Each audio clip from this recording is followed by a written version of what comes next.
Welcome to Metal's continuing training series in the Clean Lab, Teflon pre-cleaning after use. We do lots of chemistry in Teflon digester vessels from Savlex. These get cleaned and reused.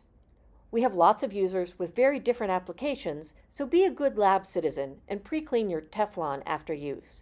The Teflon will go through additional cleaning, but to maintain consistently clean containers for all users, they must be clean-ish going into the process.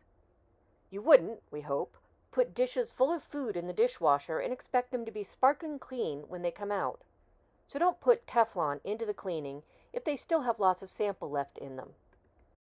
Samples are pre-cleaned when there is no label pen or tape on the outside, no sample on the inside, and the inside doesn't have any organic bathtub rings or sticky organics left.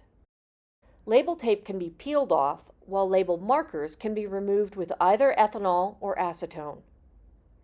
Ethanol works frequently, but acetone is more effective if the sample has been heated and the ink is more impregnated into the material.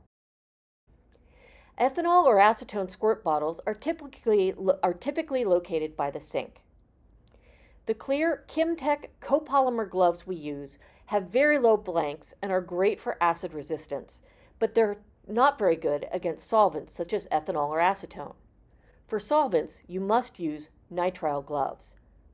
I often double glove with nitrile on the outside to protect me from both acids and solvents.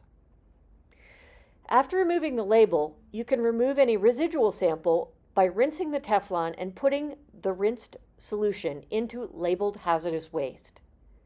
Generally, I rinse the container 3 times and then check to see if it's clean.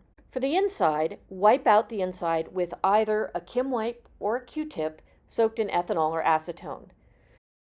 The Q-tips are located in a drawer just to the left of the main sink.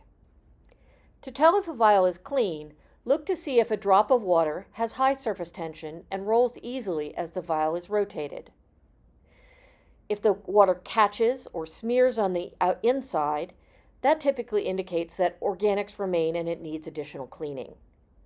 Also, if you see a dark bathtub ring, this is commonly organics that mark the maximum height of your sample. It should remove easily with ethanol or acetone. You can put these solvents into a hazardous waste container.